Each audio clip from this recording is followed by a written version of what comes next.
In this video and the next, we'll have a brief look at the financial crisis. So the first question is, why is there a problem in financial markets in the first place?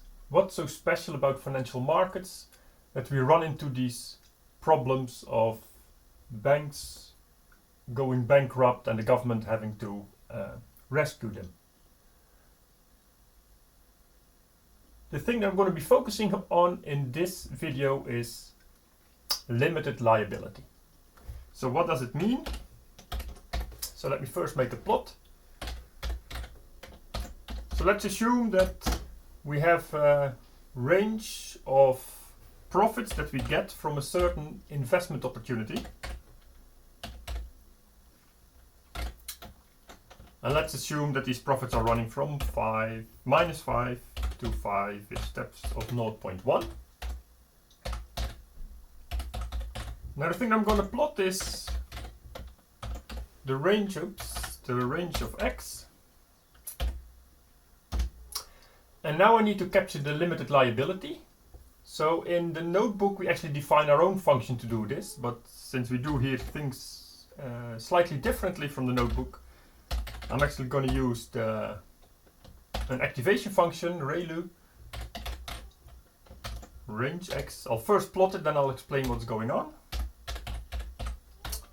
NumPy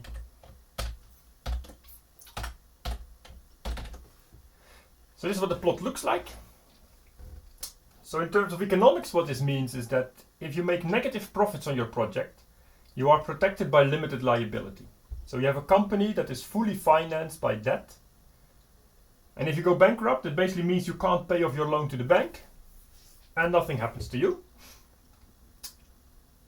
If you make a profit, that profit will increase the return that you get on your company one by one. Yeah, so in the notebook we're going to generalize this to different equity levels, where you actually have positive equity levels. But for the main point that we make in this video, actually I can simply focus on this case here, where we have no equity at all.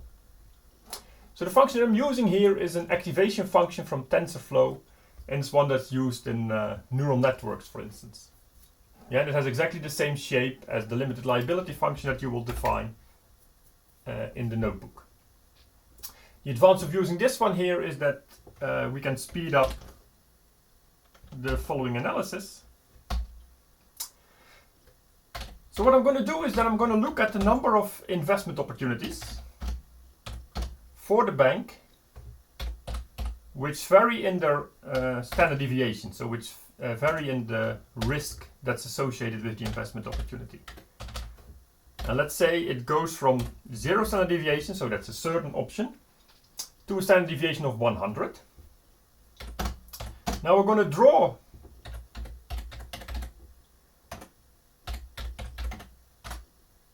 normal, yes, here we go.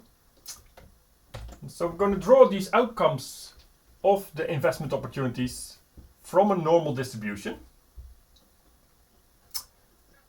And we're going to draw 10,000 of these by 1. I'll explain the by 1 in a second. The expected outcome of these draws is minus 10. Yeah, so it's actually, this is not an investment opportunity that you would like to use from a social point of view, because it's actually a loss. Investing in this opportunity means that in expectation we're going to lose money. And we're going to have varying standard deviation.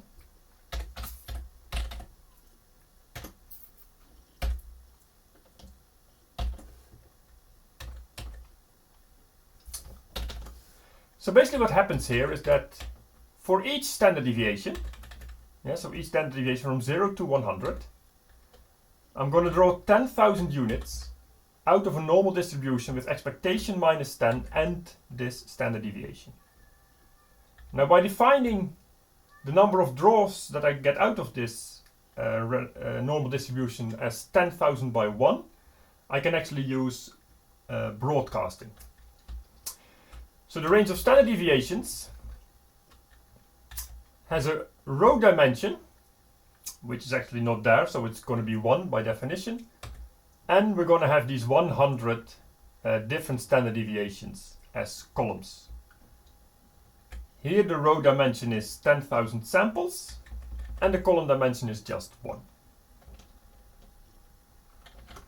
Yeah, so I can define these investment opportunities. And now I'm going to plot them.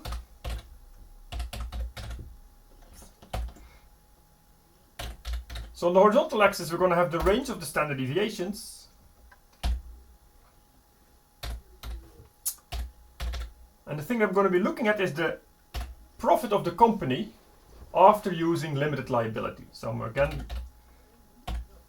using this activation function.